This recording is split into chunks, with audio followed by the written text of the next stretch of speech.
함께 마음을 모아 새벽 예배 드리시겠습니다. 너희의 하나님이 이르시되 너희는 위로하라 내 백성을 위로하라 너희는 예루살렘의 마음에 닿도록 말하며 그곳에게 외치라 그 노역의 때가 끝났고 그 죄악이 사함을 받았느니라 그의 모든 죄로 말미암아 여호와의 손에서 벌을 배나 받았느니라 할지니라 하시니라. 아멘. 찬송가 384장 나의 갈 길 다가도록 384장 부르시겠습니다.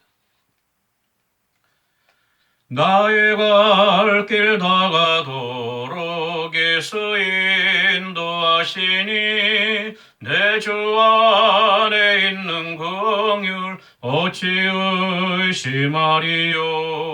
믿음으로 사는 자는 하늘 위로 받겠네.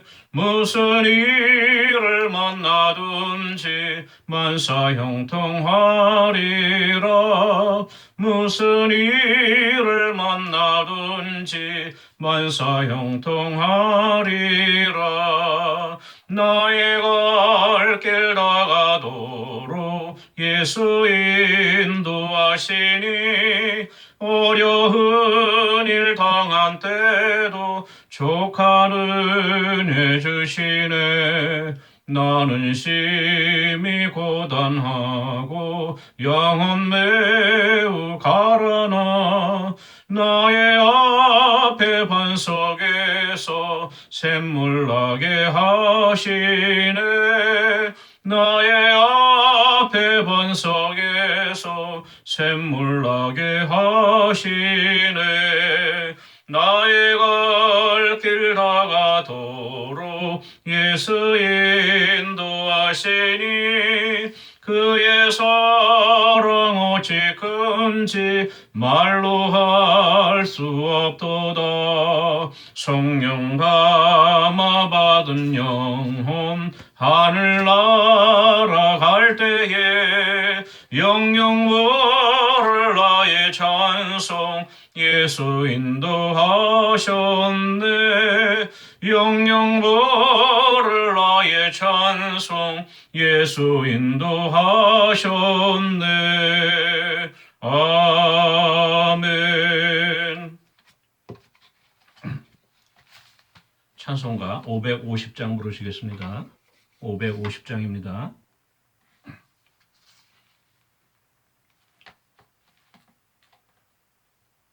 시온의 영광이 빛나는 아침 어둡더니 땅이 밝아오네.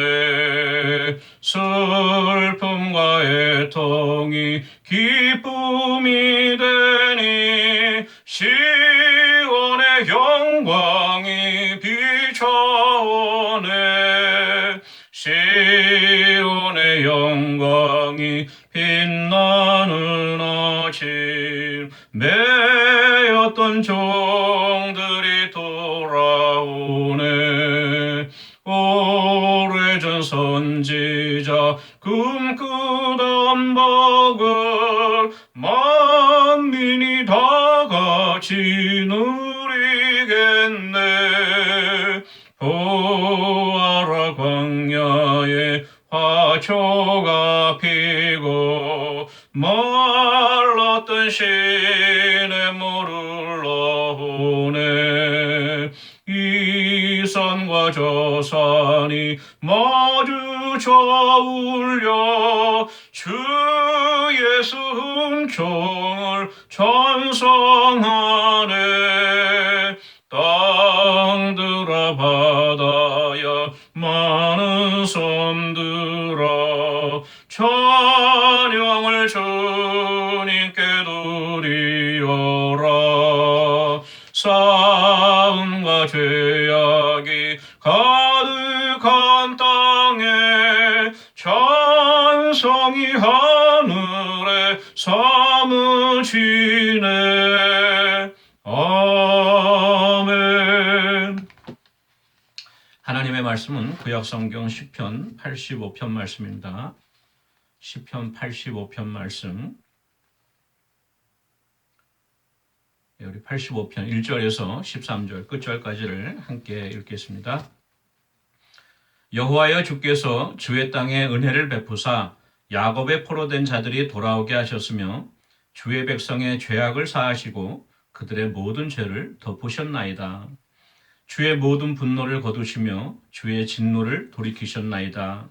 우리 구원의 하나님이여 우리를 돌이키시고 우리에게 향하신 주의 분노를 거두소서.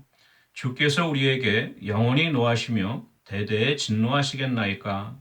주께서 우리를 다시 살리사 주의 백성이 주를 기뻐하도록 하지 아니하시겠나이까. 여호와여 주의 인자하심을 우리에게 보이시며 주의 구원을 우리에게 주소서. 내가 하나님 여호와께서 하실 말씀을 들으리니 무릇 그의 백성 그의 성도들에게 화평을 말씀하실 것이라.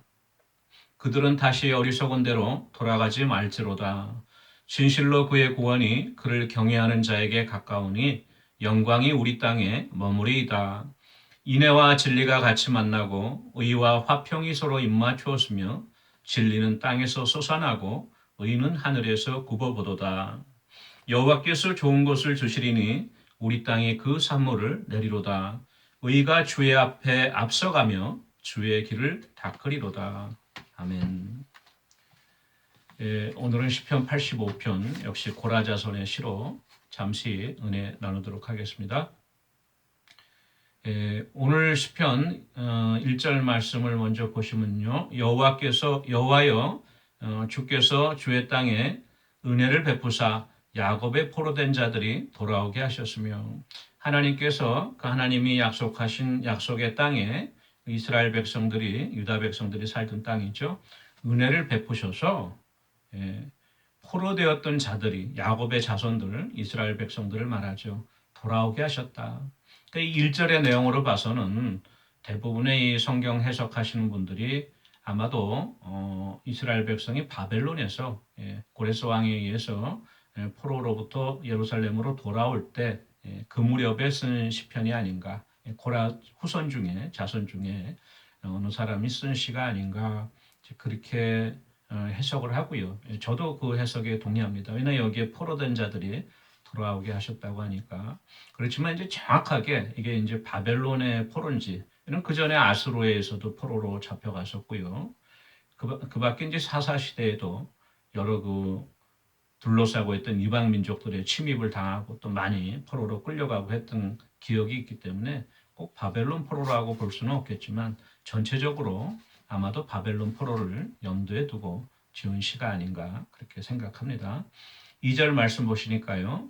주의 백성의 죄악을 사하시고 그들의 모든 죄를 덮으셨나이다. 하나님께서 그 백성들의 죄악을 사하셨다는 거예요. 포로로 잡혀갈 때는 그 백성들이 하나님 앞에 범죄하고 우상 숭배하고 범죄함으로 말미암아 하나님이 심판의 채찍을 내리셔서 바벨론으로부터 이방 민족들로부터 침략을 당하고 포로로 잡혀가게 한 것이죠. 그런데 이제 하나님께서 그 죄악을 사하셨다는 거예요. 그러니까 진노를 거두셨다는 겁니다. 그들의 모든 죄를 덮으셨나이다.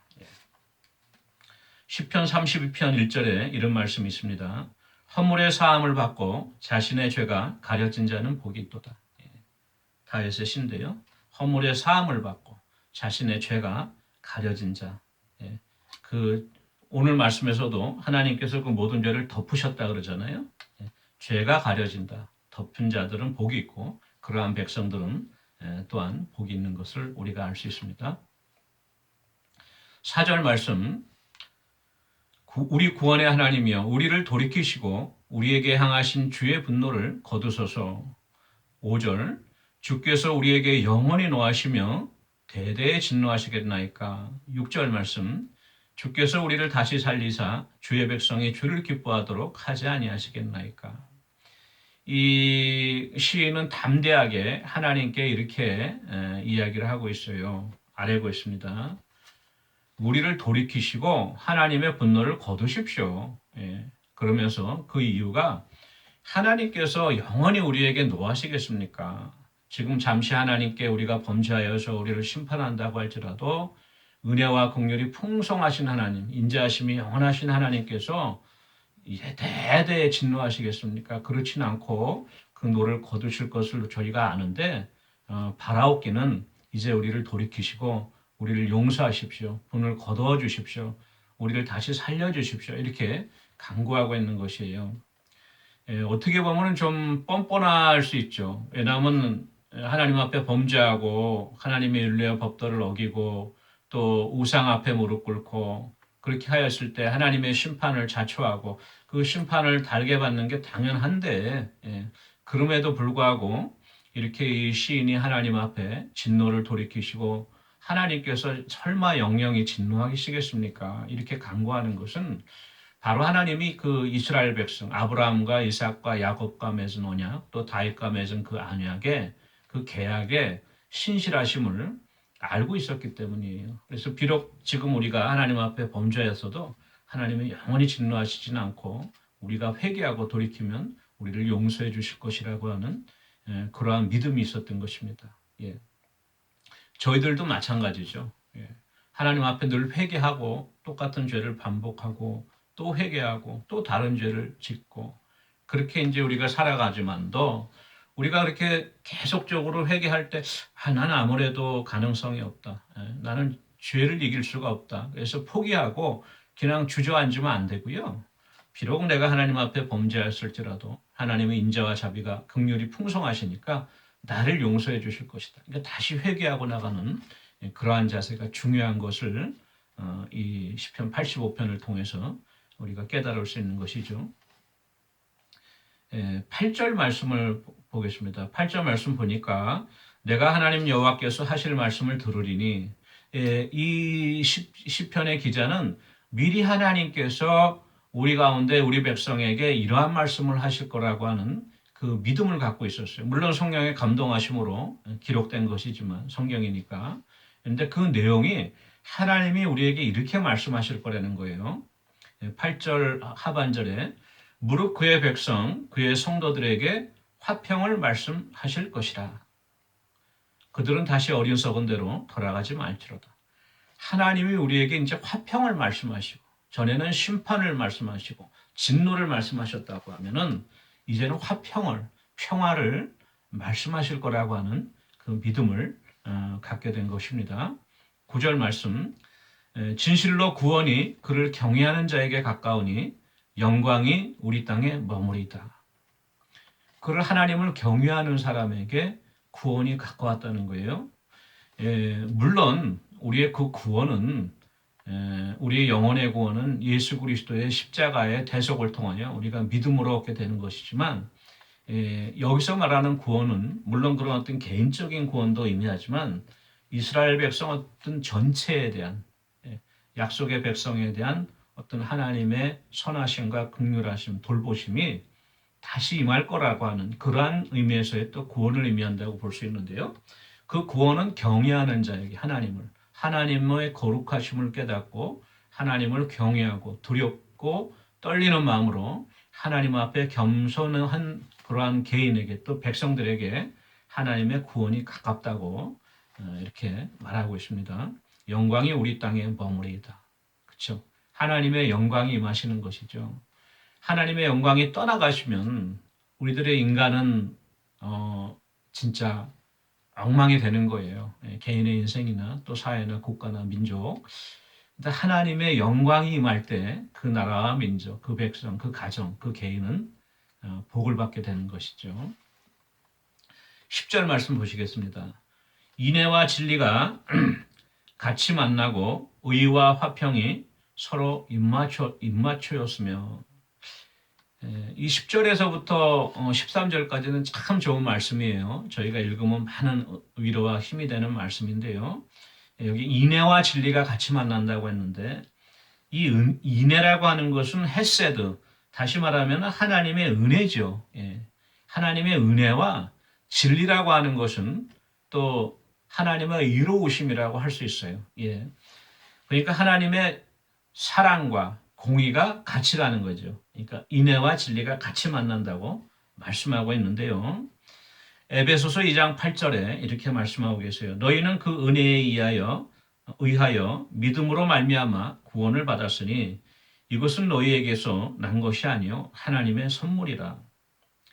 하나님의 은혜가 항상 선행합니다. 하나님의 인애가 선행을 하는 거예요.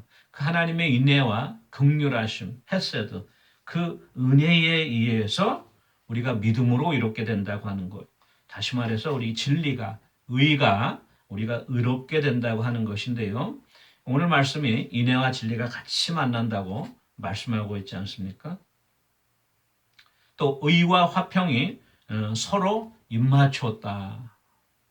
앞에는 인애와 진리, 두 번째는 의와 화평, 그렇죠? 진리와 의가 같은 개념으로 볼 수 있고요. 화평과 인애가 같은 개념으로 볼 수 있는데 하나님의 공의가, 하나님의 의로우심이 선포되어질 때, 하나님의 그 의로우심이 나타날 때 진정한 화평과 평화가 임하게 되는 것을 우리가 알 수 있죠. 우리가 아담 이래로 하나님께 범죄한 후로는 우리의 삶에 진정한 화평이 없습니다. 평안이 없어요. 하나님과 원수 짓고 나서 그 해결이 될 수가 없죠. 사람과 사이에도 원수를 주면은 우리가 감당하기 어려운데 하물며 하나님과 우리가 원수를 주면은 화평을 이룰 수가 없죠. 근데 그 하나님은 거룩하신 하나님이시고 의로우신 하나님이시기 때문에 우리가 죄를 갖고서 하나님과 화평을 이룰 수가 없죠. 예, 개인도 마찬가지고 국가와 가정과 민족도 마찬가지죠. 결국은 우리가 하나님과 화평을 먼저 이루어야 되는데 그 화평을 이루기 위해서는 하나님의 의로우심, 공의로우심이 먼저 드러나야 된다는 것이죠. 로마서 1장 17절에 이런 말씀이 있어요. 복음에는 하나님의 의가 나타나서 믿음으로 믿음에 이르게 하나니 기록된 바 오직 의인은 믿음으로 말미암아 살리라 함과 같으니라. 예, 이 복음, 복된 소식, 우리의 구원의 소식이라고 하는 것은 하나님의 의가 나타났는데 그 의는 바로 믿음으로 통하여서 우리가 구원받게 된다고 하는, 오직 의인은 믿음으로 말미암아 살리라고 하는 그 의가 나타났다는 것이에요. 이게 이제 복된 소식이죠. 계속해서 에베소서 2장 14절에 이런 말씀이 있죠. 그는 우리의 화평이신지라 둘로 하나를 만드사 원수된 것, 그 중간에 막힌 담을 자기 육체 예수님의 몸으로서 십자가에서 허시고, 그래서 둘로 하나를 만드셨어요. 예. 하나님과 원수됐던 우리와 하나님을 화평케 하셨습니다.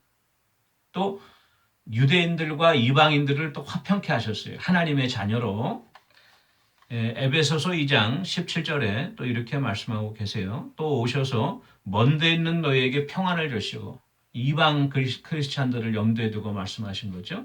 너희에게 평안을 전하시고, 또 가까운 데 있는 자들에게 평안을 주시고, 예루살렘 가까이 있는 유다인들에게도 평안을 주시고, 하나님이 화평케 하셨는데 바로 오늘 시편 말씀에서도 의와 화평이 서로 입을 맞추었다, 이렇게 진술하고 있는 것이죠. 11절 말씀, 진리는 땅에서 솟아나고 의는 하늘에서 굽어오도다. 이렇게 하나님과의 화평이 이루어지고 우리들 가운데 죄악이 용서함 받고 하나님의 공의가 드러나게 되면은 이 땅에서로부터도 진리가 솟아난다는 거예요. 저는 이 말씀이 너무나 좋은데, 오늘날 우리가 살고 있는 이 땅이 미국도 그렇고 한국도 그렇고, 물론 마지막 때에 주님 가까우실 때라서 고통하는 때가 다가와서 그렇겠지만 얼마나 진짜 진리라고 하는 것을 우리가 찾아보기가 힘듭니까? 힘들지 않습니까? 예. 진리라는 말 자체도 생소하고 온갖 거짓과 사기와 속임수로 점철되어 있는, 어떻게 해서든지 내가 수단 방법을 가리지 않고 성공만 할 수 있다면 그게 오히려 미화되는 그러한 우리가 세상에 살고 있어서 우리 마음이 얼마나 답답하고 때로는 낙심될지 모르는데요. 이렇게 하나님의 공의가 회복되고 하나님과 우리가 화평케 된다면 진리가 땅에서부터 솟구쳐 오른다는 거예요. 하나님의 자녀된 우리들이 하나님의 윤리와 법대로 행하게 되고요. 하나님의 말씀대로 순종하며 살게 될 때에 이 땅도 진리가 충만케 되고 진리가 솟구치는 그러한 역사가 있을 것이라는 것인데요. 그러면 또 하늘에서도 역시 의가 우리 가운데 임한다고 하는 이런 아름다운 은혜의 역사가 기록되어 있는 것이죠. 12절 말씀에 여호와께서 좋은 것을 주시리니 우리 땅에 그 샘물을 내리도다. 우리가 하나님과 화해하게 되고 우리가 하나님과 관계를 회복하게 되면요, 이 저주받았던 땅도 우리가 수고하고 또 얼굴에 땀이 흘러야, 이마에 땀이 흘러야 먹고 살 수 있는 그 아담 이후로 범죄한 우리 인생 가운데 이 피조물도 탄식하면서 하나님이 아들들이 나타날 걸 고대한다 그랬잖아요. 이 땅도 저주를 받았거든요. 근데 우리가 하나님과 회복되어지고 우리가 하나님과 화평케 되면 이 땅도 이제 하나님께서 회복시키셔서 그 기근과 가뭄에 어려웠던 이 땅들도 풍성한 산물을 내고 풍성한 수확을 거두게 된다고 하는 그 복을 약속해 주시고 계신 것입니다. 마지막으로 13절 말씀. 의가 주의 앞에 앞서가면 주의 길을 닦으리로다. 이 말씀도 너무 멋있죠. 진리가 땅에서 솟아나고 이것도 멋있는데 의가 주의 앞에 이 주는 아마 장차 오실 메시아를 염두에 두고 기록한 것 같아요. 예, 그 하나님의 메시아 주의 앞에서 의가 가고 앞서가고 주의 길을 닦는다. 이 말씀을 묵상하면서 떠오르는 것이 바로 하나님께서 마지막 때 엘리야를 하나님의 메시아 앞에 보내신다고 하셨잖아요. 세례 요한을 말씀하시는데 주의 길을 평탄케 하고 첩경을 평탄케 하고 높은 곳을 낮추고 또 무너진 곳을 올리고 평탄케 하는 그 역사. 하나님 그 메시아의 길을 닦으리라고 먼저 보내어진 세례 요한의 역사. 세례 요한이 제일 처음 광야에서 외친 소리가 회개하라 천국이 가까웠다고 말씀하고 계시지 않습니까? 회개하고 돌이켜서 하나님의 공의 앞에 우리가 다시 회복될 때는 우리가 메시아를 영접하게 되고 그 은혜의 구원을 얻게 된다고 하는 것이 이 13절의 예언적인 의미로 이렇게 기록되어 있는 것 같습니다. 오늘 말씀 마무리하면서요. 오늘 시편 85편은 조금 좀 교리적인 부분이 있을 수 있는 그런 시편으로 우리가 해석할 수가 있는데 너무나도 좋은 말씀이 많습니다. 인애와 진리가 만나고 의와 화평이 맞추고 진리는 땅에서 솟아나고 하늘에서는 의가 굽어보고 땅에 그 산물을 내고 주의 앞에 의가 먼저 달려가고 주의 길을 닦아지는 그러한 역사, 그런 시온에 들어가 있는 역사가 저와 여러분에게 함께하기를 원합니다. 우리 같이 기도하는 시간 갖도록 하겠습니다. 시간이 참 빠르게 지나갔어요. 그래서 벌써 몇 주 전부터 우리 찬양 집회 광고를 드렸는데요. 이번 주로 다가왔습니다. 그래서 우리 장미경 원사님 찬양 집회가 우리가 하나님께 찬양으로 영광 돌리고 또 위로와 소망을 얻는 큰 역사의 모든 순서와 시간 가운데 하나님께서 함께 해달라고 위해서 기도해 주시고요. 우리 성도님들의 사업장과 일터, 또 우리 성도님들의 건강을 위해서 기도하기 원하는데 우리가 너무 여러분들을 한꺼번에 기도하니까 좀 깊이 기도하지 못하고 그냥 제목만 이렇게 소개드리는 경우가 많아서요. 우리 새벽 기도 시간에 조금씩 나눠서 기도하면 좋겠어요. 그래서 오늘은 김종순 신옥자 원사님이 투석 치료하시는 이 두 분을 위해서 좀 같이 기도하기 원합니다. 우리 기도하시겠습니다. 사랑해 주신 은혜를 감사합니다. 우리 장미경 권사님 초청 찬양 집회가 이번 주로 다가왔습니다. 하나님께서 우리 권사님 목소리와 또한 그 모든 컨디션을 주장하시고 가장 좋게 인도해 주시며 또한 우리 많은 성도들이 함께 참석하여서 기쁨을 나누고 하나님께 찬양으로 영광 돌리고 찬양으로 위로와 소망을 얻는 귀한 은혜의 역사 천국 잔치가 이루어질 수 있도록 하나님 크신 은혜 베풀어 주시옵소서. 우리 사업장과 일터 이외에 형통의 복을 더하여 주셔서 아버지 우리 감사의 계절 다가오는데 비록 아직까지도 우리들의 가운데 무화과 나무의 열매가 없고 밭에 소출이 없고 감람나무의 열매가 없을지라도 우리가 하나님으로 인하여 기뻐하고 즐거워하며 하나님으로 인하여 만족하며 찬양할 수 있는 귀한 은혜 허락하여 주시고 또 오늘 말씀과 같이 땅이 풍성한 소출을 내는 그 아버지 풍성한 수확의 열매도 거둘 수 있도록 하나님 은혜 내려 주시옵소서.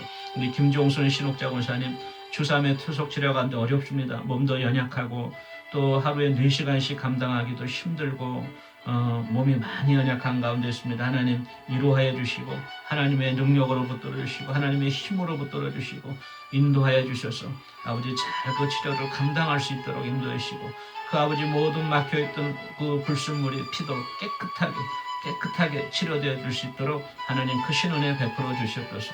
감사드리고 예수님의 이름으로 기도합니다. 아멘. 사랑해 주님 은혜를 감사합니다.